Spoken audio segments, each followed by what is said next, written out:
All right. Welcome back to another episode of your morning cup of Q and J, kind of like our podcast-ish show. So, our last conversation was around mental health and our Asian American identities because in honor celebration of Mental Health Awareness Month and Asian Pacific American Heritage Month, we have decided to dive into this issue.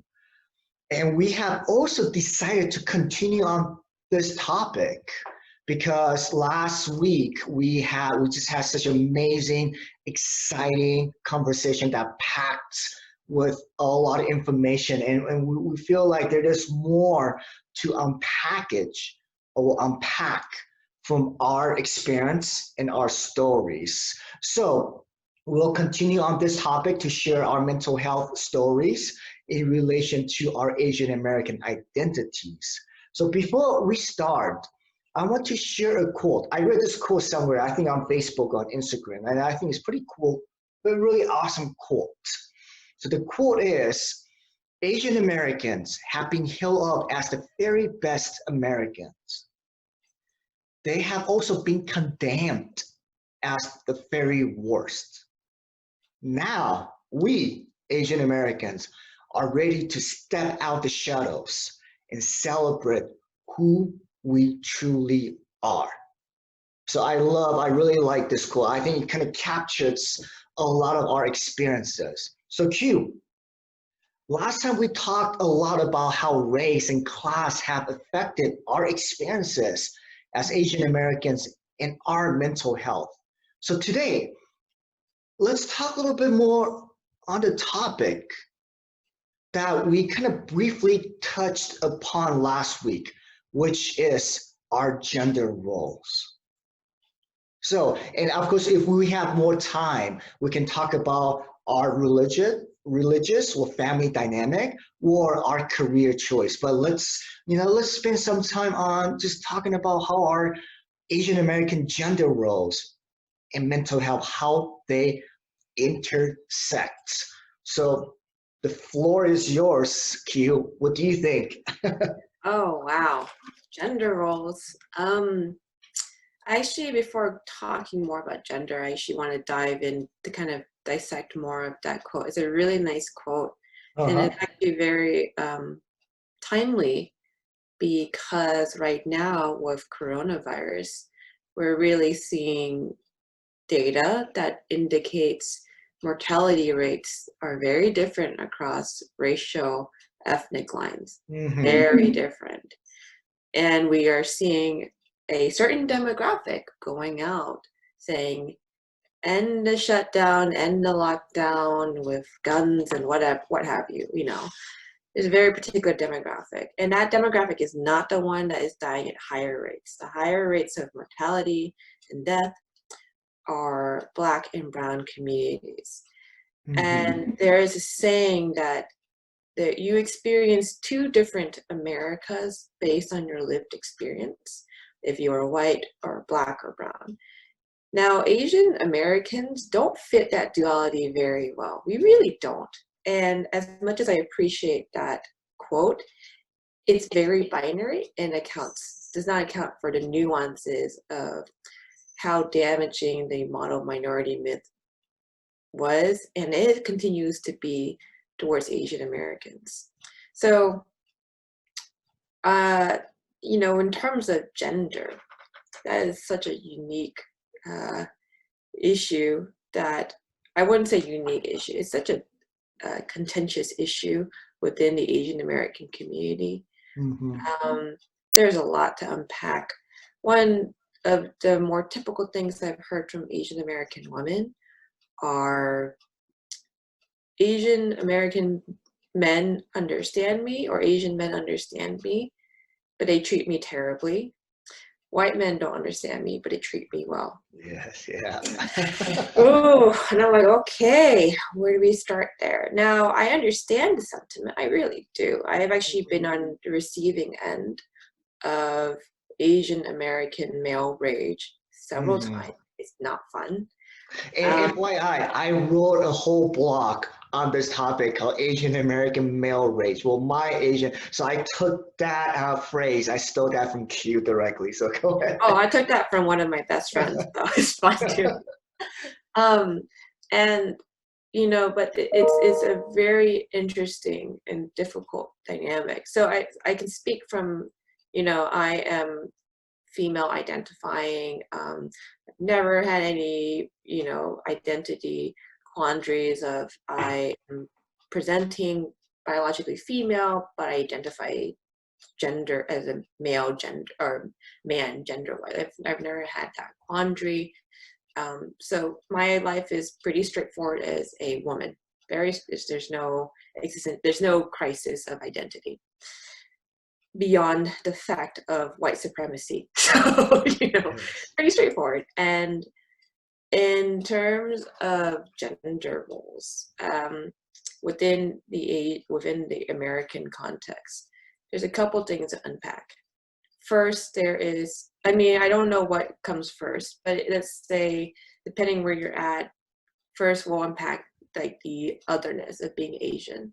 My parents did not give me an Anglo-Saxon Gregorian name. Why? Because they were like, you should be proud of your Vietnamese name. Why do you need it? I respect the sentiment, perhaps not the most practical. Data shows that if you have a non-white name, your employment options decrease. But 30 depends on the demographic, but on average, between 25 to 33%. That's your application. The moment that recruiter sees a name that's not English or that is foreigner, foreign. It's like, boom, resume can be thrown away like that. Exactly. And I'm born here, but people see my name, they're like, so where were you born? I'm like,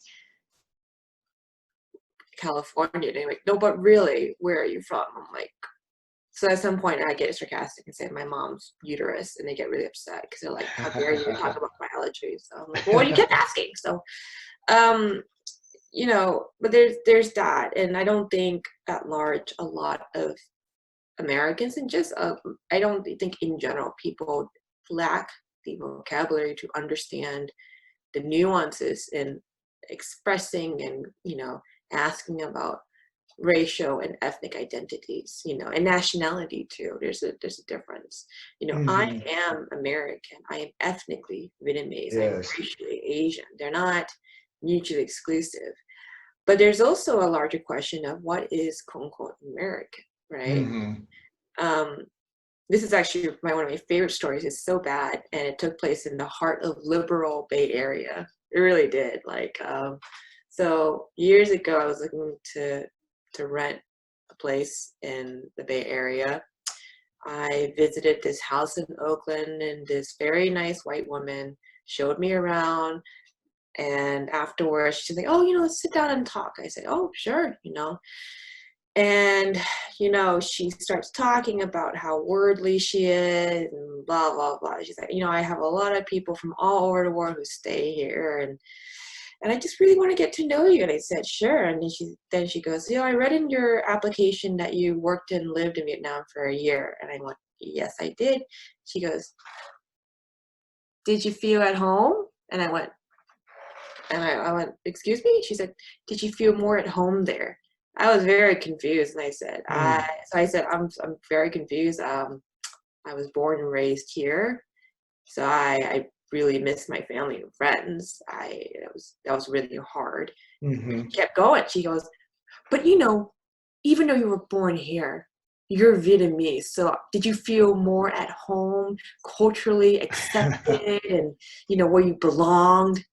And I looked at her. I went, no, I am born here. I'm nationally American. In fact, there was a huge culture clash because of my upbringing, living and working, especially in rural Vietnam. She proceeded to go on like, oh, I'm just really, really like worldly. And I was like, oh my God, like this liberal white woman is, telling me how progressive she is. And she just went on about how I would feel more at home in a place I have no connection to other than ethnic root. Yeah. And that is a pretty common thing that I've encountered here, like the very idea that my Vietnamese heritage immediately precludes me from being American. Mm-hmm. That was the first aspect of, Asian American woman identity. Now, woman, so it is no secret that if you look at all political executive powers and CEO powers, it tends to be one particular gender, and it's not female or woman. It's Mm-hmm. not a woman. That is not a secret. So when you add that, and there's already the idea of femininity being subservient to masculinity, which is antiquated, but we can unpack that with bell hooks. Mm-hmm. But so I like to think of these two variables: Asian, Vietnamese, American, a racial, ethnic background, confounding gender. What I present gender-wise. Now, already as an Asian American, I'm seen as not below, which again, this is white supremacy working at its finest.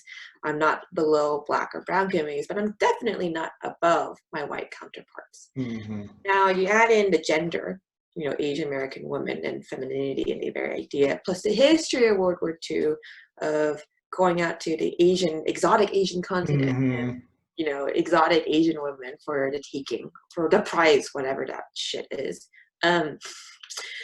Here we are. There's the legacy of that narrative that I, as an Asian American woman, am going to be subservient. And it's also a paternalistic idea of I must be saved from my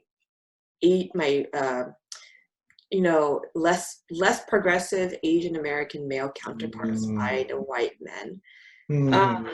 And on top of that, I also there's a very interesting thing. I saw my roommate, she's white, and we actually talked about this. And I was telling her about this racial dynamic, or this gender and racial dynamic within the Asian American community about Mm-hmm.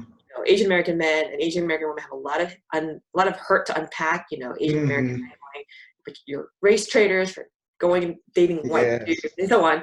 And she mentioned, she said, it's really interesting because as a white woman, she said, not her, but she said there's a sense of Asian American or Asian women are stealing our men. And I've seen that dynamic really shown in popular culture. You see it in, it's just these subtle things of like, oh, here's the Asian woman who second wife of the, rich white guy. Yeah. And just Yes. subtle details. So it's very interesting where I would say in, existing as an Asian American woman tends, there's, everyone says it's a catch-22. It's like, if anything, like if you find yourself in an environment where you're treated better by your white male counterparts than your Asian male counterparts, Mm-hmm. I can't blame you if you decide that I want to be in a healthy, loving relationship. I can't blame you. Yeah. Yeah. Um, And yeah, because along that line, because I have heard, stories that, and I'm talking about, I would refer them as aunties. In Asian cultures, like when we oftentimes when we refer an Asian American female as, well, when we say aunties, sometimes depends on the culture, but a lot of time that auntie might not be related at all. It could be a family friend. It could just be a person that I know. But out of respect, we always call them auntie because they are older than us. mhm. And historically, and in a lot of Asian countries, we also refer them as aunties, but in different phrases. And I have heard stories too, like that. Yeah, I know a couple of them that like they were in a very abusive relationship, marriage, Mhm. and now some of them are married to white men. Mhm. And even though I could tell that they are some of them are frustrated with the cultural difference or the ignorance, but they feel safer. Mhm. They feel protected and safe. They don't have to go through that that abusive bullshit again. So yeah, so back to yeah. Yeah, and my actually in the same token too. So what, as much as I empathize with, you know, Asian and Asian American women who choose, you know, a non-Asian counterpart. You know, it doesn't have to be white, or like it can be really like black, Latino, Hispanic, anybody, you know, for their life partner. I'm very sympathetic to that. But there's the large narrative, you know, and we see it demographically too. You know, biggest interracial marriage dynamic is Asian woman, white male. That narrative, the flip side of that is that it also implies that white men are inherently, you know, in quotes, right? Yes. Less abusive, more progressive. Which is than not true. Which It's is not. not You know, true. I can actually speak personally. So my first boyfriend is white, and he was horribly abusive. You know, like, you know, you know, to speak about mental health, my mental health journey really began, you know, surviving 4 years of abuse, and I came out of it. I was very lucky. I got a lot of help, and family, friends, professionals, and that's how I am today. One of the things that was so insidious about the relationship, you know, was, one, not only was he my first one, but there was this constant idea from him saying like, oh, I'm so much better than Asian guys. I'm so much better because I'm white, and I'm so much more progressive. Asian guys are so ass backwards. And it effectively precluded him from like any accountability of how abusive he was. Yes. And frankly, yes, I'm saying it. But but you know, and you know, right now my current boyfriend, he is Asian American, from Hawaii, and he is the complete opposite. You couldn't ask for a more opposite person, who is Yes. very, you know, really embraces positive masculinity, you know, is very emotionally intelligent. And so I bring this up because, one, that narrative of white men always treat me better and Asian men don't, it's not true. It's a No, larger it's narrative not. though. Yeah, and the reason I share that story because I want to connect it back to that the word that you used earlier, that white men see themselves, well, the connotation that they are the savior of Asian American woman. So if you're watching this podcast, if you just heard what I say, sharing that story, you would think that I'm supportive of what Asian woman marrying white men because they are nicer, they are not non-abusive. No, the reason I share that because I want to connect back to what you just said, and Q, the way that now you just shared that story. Thank you so much,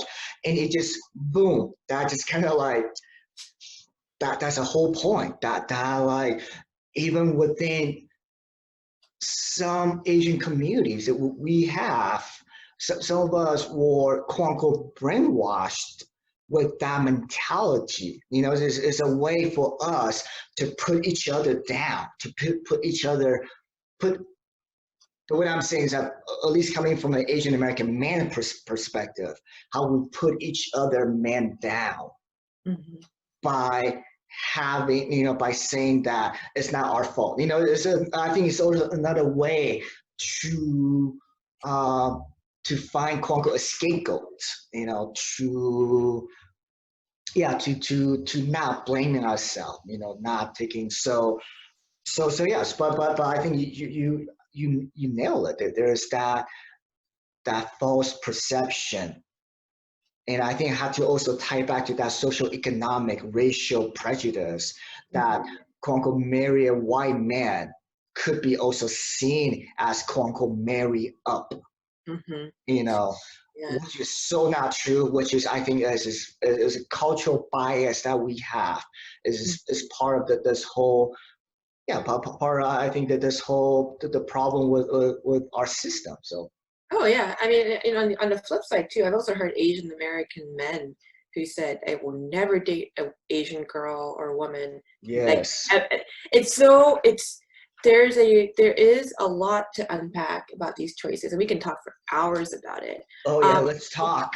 No, but in terms of what I have seen about that flip side of Asian American men who say I'm not only dating, and also specifically I'm only dating white girls, that power dynamic still exists. The idea Oh of yes, dating or marrying up, you know. Um, yes. And, and and I think, and I also want to dive in on that a little bit because I have known a couple of Asian American females that would say that they only date white men. And I know a couple of Asian American males that would say they would date white women only. And from my perspective, when people say that, for me, it's always some sort of red flag again. I'm talking about psychological mental health red flag. Because just imagine how much do you have to hate yourself? How much you have to hate your culture or your upbringing, your cultural practice or your heritage to say that I don't want to date someone that looks like me. So I think that there's when combining mental health, that there's a lot of self-hate, maybe a lot of self-loathing, a lot of insecurity inside for those individuals to just outright and persistently say that I do not want to date like any Asians, man or woman, whatever I want to, so I think that that is there's that deeper psychological, mental health, or emotional trauma right there. Yeah, exactly. I think emotional trauma is the perfect word to describe, when someone has explicitly states an aversion to Mm-hmm. dating a demographic. Yes. It's interesting because it was one of my old coworkers. She's very funny. She goes, Quinn. She pulled me aside. She's Quinn. You only date white guys, and I actually told her no. I was like, I love you. That's so incorrect. And she said, oh, I've only seen you talk about, like white guys. And I'm like, well, I haven't told you everything. And two, I actually told her, and she got this. I said, white guys are the most aggressive and the most forward in terms of approaching me to date. Mm-hmm. Doesn't mean that, non-white guys, Asian, Black, Latino have not approached me. They just have not been as aggressive as white guys. Then she went, got it. She apologized. She said, I'm so sorry. But, I also I think that plays into it, like who is the most aggressive in terms of, and the most confident, warranted or not, Yes, yes. like I said it. It's like, And in a way, our dating culture in this country is, the more, how do you say it? The culture is that it's kind of expected that men have to be a little bit more aggressive, like more confident, mhm, you know, when quote unquote pick up girls, try to hit on girls, and that's whether you agree or not, pick up lines, whatever, whether you agree or not, but it's almost like that's a cultural norm. yeah, And it's culture, not only cultural norm, it's culturally expected, hmm, consciously or unconsciously, that men have to hit on women. And the more aggressive or confident the men are, the likely chance of that man to get that girl or have a date is higher. The success rate is higher. hmm, And yes, and American, and definitely, like, again, not to put people in the boxes, but I think in general, due to our cultural backgrounds and upbringing, white men, black men are more, in a way, more direct, more straightforward. I would You say know, in terms of my personal experience as an Asian American woman, the white guys are the most like aggressive. The white yes, like I have been towards me. I can't speak for everyone else, but towards me, the most aggressive. and yeah, and I think there's a theory behind it to that. And I don't know, there's this based on a theory that, again, back to that savior thing, back to that safe, Hmm. meaning that there's that connotation, that prejudice or implicit bias that Asian women are this cutesy thing, passive objects So it's safer, I think, for white men. Again, I'm just being very generalized. It's safer for them to approach them because they are not as straightforward, as forefront as white woman or black woman. Because suppose Asian women are supposed to be nice, respectful, passive, and blah blah blah. So that's just my theory. So, but I want to tie back to another interesting point that you mentioned earlier. That you say that when the Asian man, an Asian woman, Asian American woman, they want to date, there's a lot to unpack between them. And so you sharing one little story, I think a long time ago, I made this statement in Washington, D.C. when I was working, and people thought that I was one of those Asian guys that only date white women. I say something along the line that, and I think they totally misquoted. I said that like, I love a woman. Like I think, like again, like, I have my own standard of attraction. If I'm attracted to someone, I don't care who they are, Asian, American, Asian, blacks, white, whatever, Middle Eastern. I'm attracted to them, and I say that, and and then the next thing I say is something that like it's harder. Well, I hesitate to date another Asian American woman because the cultural baggage that we have and the cultural baggage that we have to unravel. And especially back then, I was working so hard on my own mental health, on my own baggage, on my own trauma. So it was, I hesitated. It was a little scary to date Asian woman because all this cultural baggage will come out, and I have to like, that's all I say. And that was kind of taken out of context that I only date white women. I hate dating Asian women, but I'm just like, whoa. But I just meant, that cultural baggage that we have to unpack can be challenging. So what are your thoughts about this? Oh my God, yeah. I think I'm so glad that you brought that up, and I'm sorry that they misquoted you because it's a very nuanced, it's very tricky dynamic that, a lot of non-Asian, especially I mean specifically a lot of non-Asian Americans, even Asians don't get it. They don't get it. They're like, what are you talking about? Because they don't have that immigrant and or refugee experience and displacement from, their home country of origin to this, like country, United States, that has these racial gender dynamics, one thing that makes America very unique, one is really the racial awareness and racial dynamics. When I was and then I'll come back to your original question, but like I went to Canada and they're like, oh, we're all race neutral. There's no such thing as racism. Yeah. There is, but they don't talk about it. They just don't talk. UK, they're like, no, it doesn't exist. America, we talk about race a lot. So tying it to Asians, who are trying to understand Asian American dynamics, they're like, they don't understand those racial dynamics and those hierarchies because they haven't lived it. But in terms of dating within Asia, as an Asian American, there's a lot to unpack. So actually, last year, I broke up with my ex-boyfriend, and he is a Filipino immigrant. So, and I was pretty crestfallen, and I took a solo trip to just, have my own space in mind. And I met up with one of my close, actually the same close friend who, first told me about the idea of Asian male rage. And he and I talked a lot, and I told him about the breakup, and he explained to me the, immigrant dynamic that, is so interesting. So he's like, Quinn, you need to understand, you're an American-born Asian American. That your ex is an immigrant.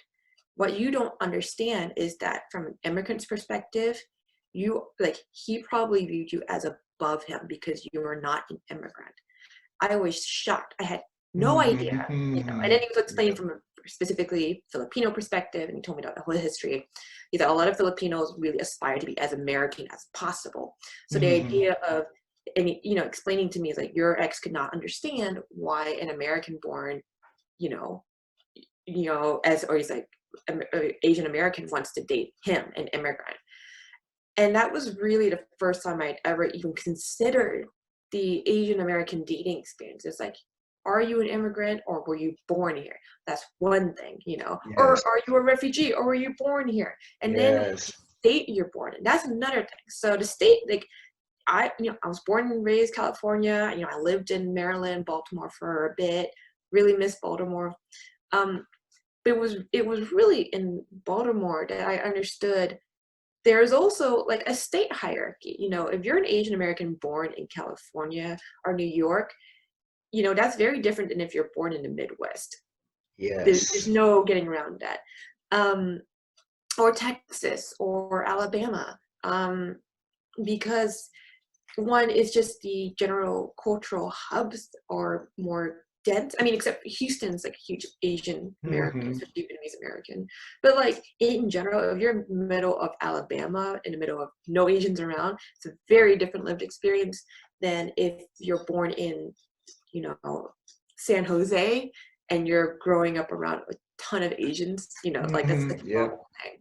So there's that, and then you know, there's you know, where were you, like, were you born in the United States or not in the United States? If you were born in the United States, what state were you born in?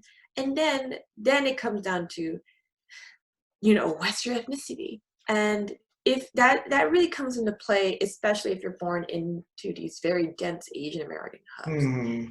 And what was really interesting, so born in California, like, you're very cognizant of like, oh, they're Taiwanese, they're from mainland China, they're from Hong Kong, they're from Korea. You know, you're very cognizant Mm-hmm. of like where Yep. people, you know, what ethnicity people Like are. Korean or Vietnamese, like you, like we are, you know, like even though we might go to similar restaurants, Mhm. but you know, like, okay, those people at that table is Korean, those people Mhm. there are mainland Chinese, whatever, like, yes, And you yes. just know. Versus if you're born where you're not close to a dense Asian American hub, you know, and I can speak from personal experience. So when I was in Baltimore and there was just no Asians around, there was this very interesting, I had this, you know, it didn't matter if the person was from Korea or from, you know, Japan, or just like either not born in US or born in the US. There was so little Asians around. We had this like tight camaraderie of like, oh Yes. my God, we just don't exist here, you I know? know. Oh, And I have a funny story. So a long time ago, like when I just moved to Colorado, when I went to college here, we, I was dating this girl, and it was either was in college or afterwards. We went to this restaurant, and of course Denver, Colorado is still pretty white. You know, many Asian population. I think it's only like 2.5% here. So I just remember we went to this restaurant, and to my surprise, there were like 7, 8, or 12. I don't know. There's a lot of Asians in this establishment. It's not an Asian restaurant, and I was excited. And we sat down, we started eating, we started talking, and you know, when we sat down, while we were looking at over our menu, somehow I just say that, oh, that group of Asian there in the restaurant, they are Vietnamese. Over there is Chinese. Over there is Korean. And she just looked at me. She said, JR, why are you identifying them? And I'm like, I don't know. That's what we used to do in LA. Like, how does in LA we just identify them unconsciously? It just happened to us. You know, I just know.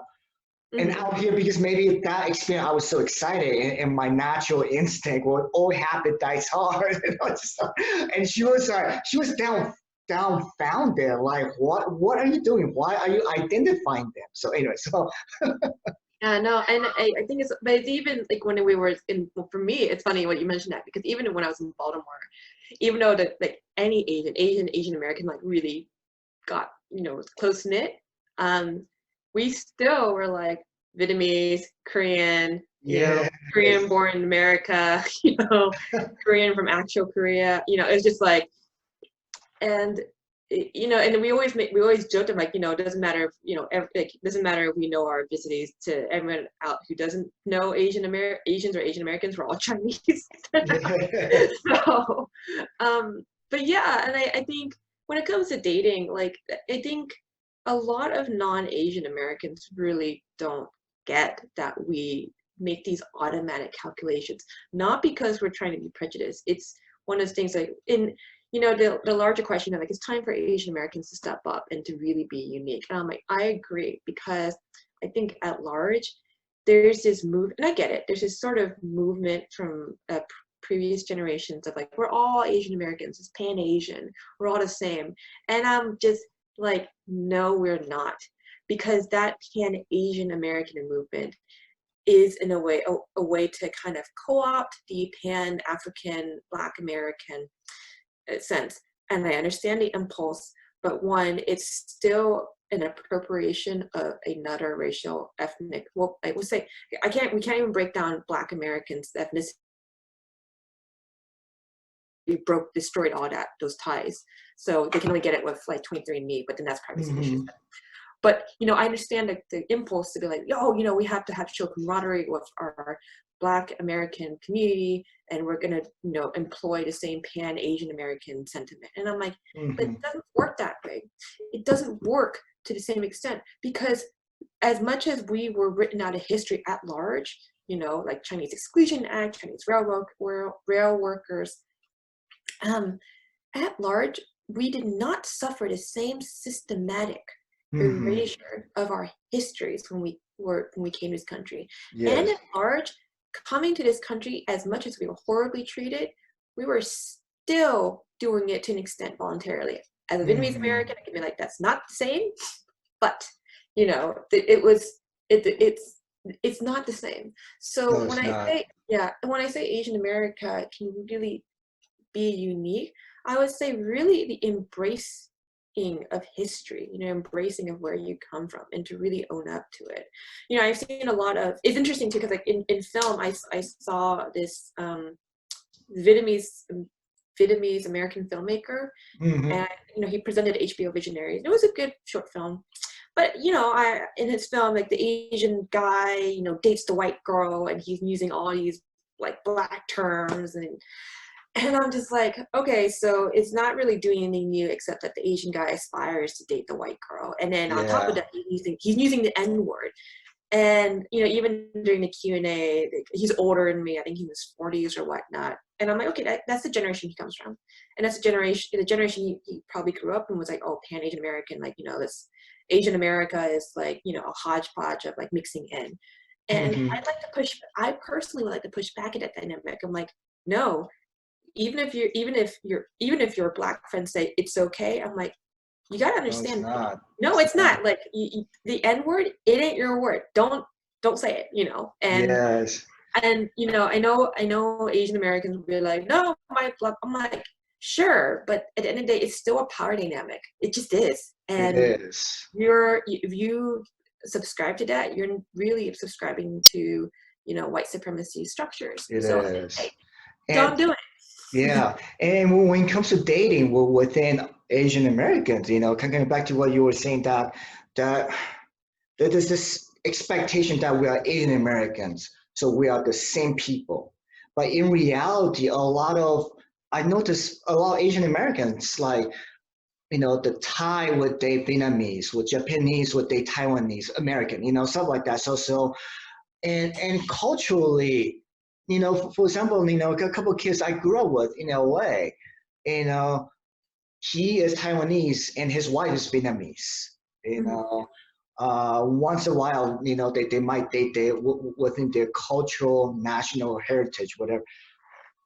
But even that, you know, like, and then you and me know that Taiwanese American and Vietnamese American, you're talking about, it can be as different as white American and English, and you know, the British, you know, culturally speaking, it can be very, very different. And so to, you know, back to that unpackaging, you know, while Asian American dating each other, I think part of that process is that it's a lot of work. I think it's a lot of work for us, you know, to, you know, because we're talking about that cultural level, that systematic level, family level, individual level. Mm-hmm. And back to the oh, sorry, go on, Kai. back to the story I was sharing that like in the past I hesitated. Like it's almost like it might look like I didn't want to date Asian American woman. And then I was saying that because of the cultural baggage or the trauma package that come with it. And one example, that this kind of ties back to mental health. For example, how Asian families, how we treat or how they treat daughters. Mm-hmm.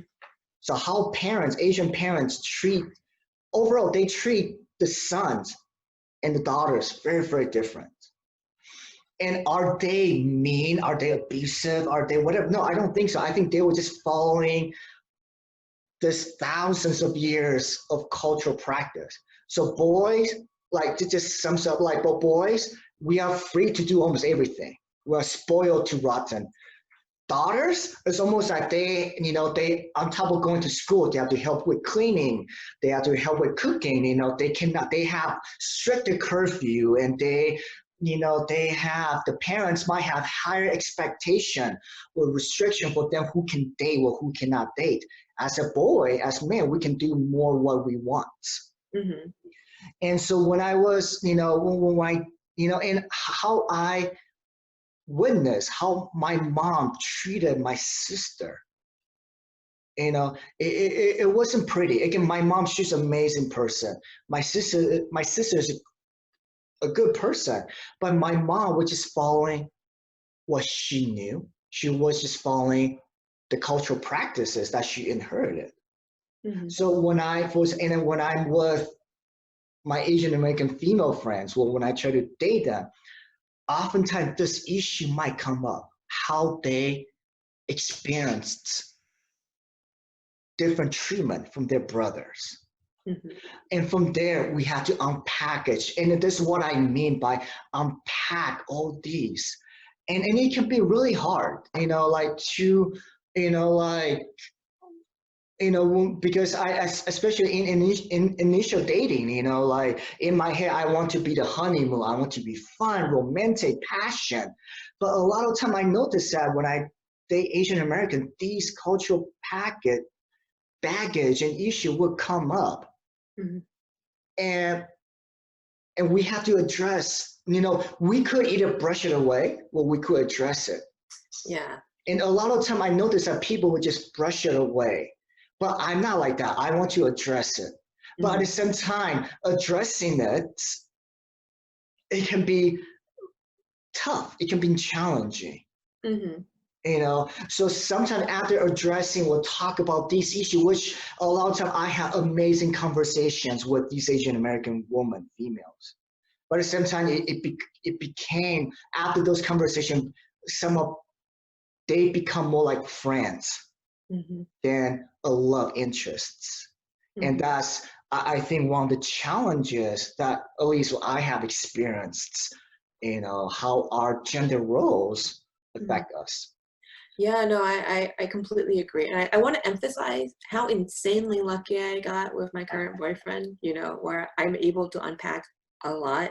He's very curious. It's very lucky on my behalf because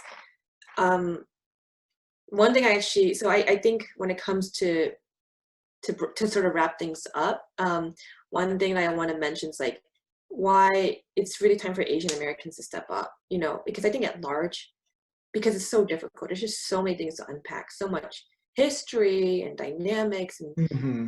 it's hard. And it's so much easier to just go, nope, ahistorical, going new, this is the new day, new me, blah, blah, blah. But except the new day, new me doesn't really do anything unique. It's just ascribing to what already exists structurally, which is much easier than to Mm-hmm. engage with history. Engaging with history is real hard. It's not, and people, especially it's not depicted at all in romantic culture. It's not depicted like as sexy. So that's going to take time. But, Yes. actually to continue for the story, my old coworker, she's Black American. She's very sweet. She's very sassy, very sweet, funny. actually, you know, to continue the conversation, like, because she, you know, I explained the reason why she fully understood why I do not only date white guys. I told her, you know, one, white guys are the most aggressive. And I said, I am completely, and this is true. I said, I am very open to dating any race, you know. I said, now the larger question is how sustainable is that relationship? There's a lot of cultural, historical stuff that is important to me, very important. And she said, and I told her, I'm like, white guys are the most aggressive because, and she understood me, like, cause she's black and she gets it. And I said, you know, and I told her, I'm like, you know, now, because collectively white guys have screwed up so much with me, and I'm like, if I'm going to date a white guy, you know, he has to really like he has to be so exceptional. He has to be able to understand, no, really to understand gender dynamics, racial dynamics, ethnic dynamics, everything, you know. And I said, I don't think it's impossible because especially I'm a scientist. I don't think things are impossible. I just think it's very close to non-existent, you know, because not that it's impossible for white guys. It's just like, you know, it's so much easier to just not be that. And I said, in terms of date, like, you know, who I prefer to date, I prefer to date somebody who is willing to engage with that cultural, historical, social, racial, ethnic baggage, and to really engage with it. And the most likelihood are Asian American men who come from a similar background. Now, I'm not exclusive to that. Again, I'm just saying the most, like, statistically, most likely them. And then she got it immediately because, you know, again, she apologized. Like, I'm so sorry for assuming that. I'm like, it's completely okay. I know where you're coming from. But yeah, it's, I would say, you know, and kind of to end on a positive note, relationship building is not sexy. Honeymoon phase is fun. Like, you don't have to think about anything. You're in a bubble and blah, blah, blah. But actually building something substantial that with good foundation, it's not like it's not like all bubbles. Like, you have to be willing to sit down and have some real vulnerable heart to heart. And, you know, I have nothing against Asian Americans who really, like, you know, who end up dating and marrying somebody who is not Asian or Asian American. Nothing against them. I would say anybody that does not want to engage at all, to be like completely ahistorical. That for me is when it becomes, hey, what are you running away from? You know, what are you running away from and towards? What are you running towards? I think previously people thought, if I'm ahistorical, I can start new. I'm like, that's not how it works. As much as you want it to work like that, it's not how it works. When you want to go, oh, I don't see race. I'm like, you may not see race, but people do. People really do. You know, explicitly, implicitly, people do. And to deny it actually doesn't really help. In fact, to deny is very, ironically, very Asian, to like brush it underneath, like, no, just ignore it. I'm like, no, we gotta call it the elephant in the room. You're Asian. There's nothing wrong with that. Let's talk about this. So I want to, that's my, I guess, semi-positive and no. Yes, awesome. So I noticed that, you know, even though this podcast topic was on gender roles, but I know, you know, we kind of went over the place. However, like, I think you and I, we kind of know that they all interconnected. Mm-hmm. All, what we have shared, they're all interconnected to our identities and our gender roles and our mental health. And just like this podcast, this episode has shown, you know, even though Q and I, we are well versed in these topics and these issues, but it's not straightforward. It's not black and white. It's so it can be really kind of messy-ish, you know. It can be kind of messy, but it's like kind of very exciting, you know, because I think that's what I would consider as cultural differences, or understanding each other's identities, because it's never black and white. It's never straightforward. There's so many uniqueness, and I love that you keep bringing up that, like, I think it's time for us to step up, Asian American, you know, for us to really step up And to kind of revisit the quote earlier is that, we are on the, what was that saying, on the both end of the sticks, due to the stupid model minority myth that like we oftentimes perceive as the worst kids. But when this virus is here, like we become the scapegoat of the virus, and it's almost like nothing in between. We are either really, really good, we're either the ones that I don't know, that goes to Harvard. We are the ones that go to Harvard, or we the one that is killing the world, was destroying it. There's nothing in between, which is fucking annoying. It's so annoying. And I think for us to really step up so we can fill in the the rest of the stick, we can really be who we are. And another thing is closing about this whole gender role is that I think is also that, in Asian American cultures, hierarchy is still there. Patriarchal thoughts and behaviors and practices still very innate in our culture and in our communities. And I think it's time for us, Asian American men, to really question, examine our male privilege, examine, question, maybe even break down this whole patriarchal system. Because why I want to say this, as some of the most influential people in my life that have inspired me, that I see them as titans, as powerful, strong people. Most of them are Asian American women. And to give you two names, Dr. DJ Ida, my former boss at APAHM, she is amazing. One of my college professors, Carol Mikishiyama, amazing person. So I think it's time that, back to what you were saying, Q, is that for us, and I can speak, me as Asian American man, is for us to really examine our male privilege and question about this whole system and how can we make it more equitable.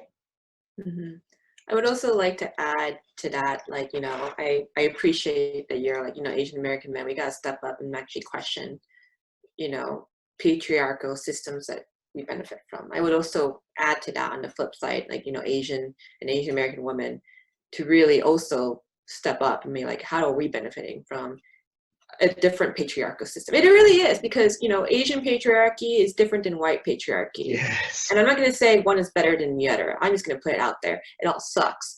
It doesn't help anybody. But I also want to say, Asian American women specifically, I'm like, let's really examine and be like, how do we benefit from white male patriarchy? Because we do, and it's not fun for anybody involved except for white men. They love this shit. So yes. So all right then, so any last words? Good. I think, as difficult as this all is, and as uncomfortable as it is to really unpack, baggage that is it's a lot easier to just not deal with it. I think it's worth it. In the short term, it sucks. It's not fun. It's really not fun to look at your dating history or look at, to really self-assess and look and examine where you are in life and how have you gotten, and even your own behaviors. It sucks. Like, I'm just be perfectly honest. Yes. I will say, in the long term, when you put in the work, it's really worth it. I say this as somebody, like, it's gonna be 8 years in August that my first ex, who was abusive, and when I broke up, and I put in a lot of work, those years later to really examine what happened. And that's an extreme case of abuse, but really that, examining came to unpacking a lot of baggage, unpacking a lot of history, Yes. a lot of it, and to really develop vocabulary, the emotional, historical, Yes. cultural vocabulary, social behavioral vocabulary, to understand my place in the larger scheme of things, it is so worth it. And it doesn't have to be 8 years. I'm just slow. Yeah. But, you tailor it at your own pace, and it's so worth it, because I will say with confidence, when you put in the work and you come out at the end of the tunnel, life is a lot better. I find myself, when I was younger, I was a lot angrier, much more hot-tempered. I just found myself just things that, because I didn't have the vocabulary, and I reacted with anger. Now I'm like, I know how to deal with it, and it's so worth it to just go like stuff, to even see stuff that used to really annoy me, or things that people, like behaviors from people that used to really affect me. Now I go, is it worth it?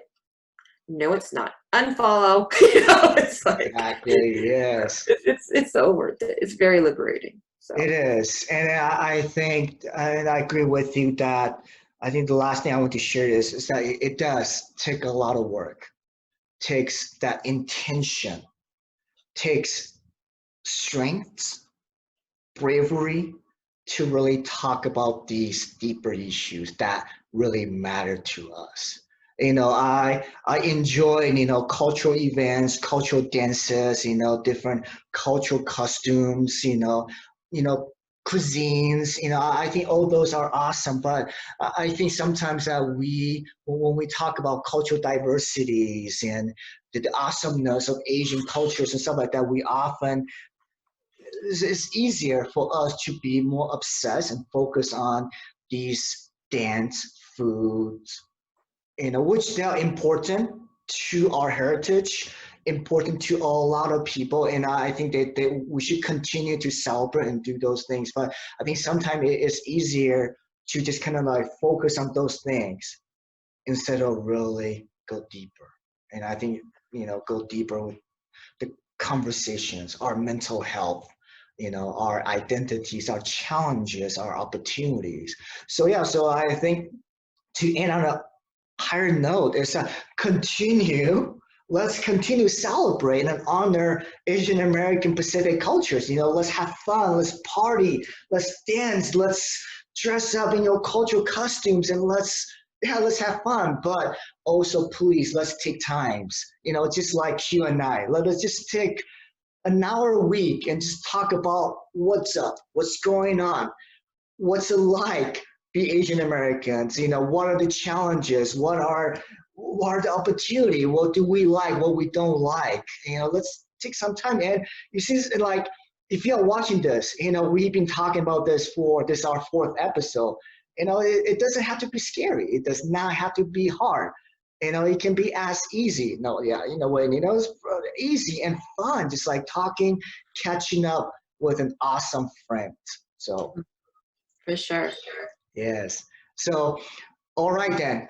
Thank you so much for watching, and we will see you next week. Sounds good. Thanks so much, JR. Bye. Bye.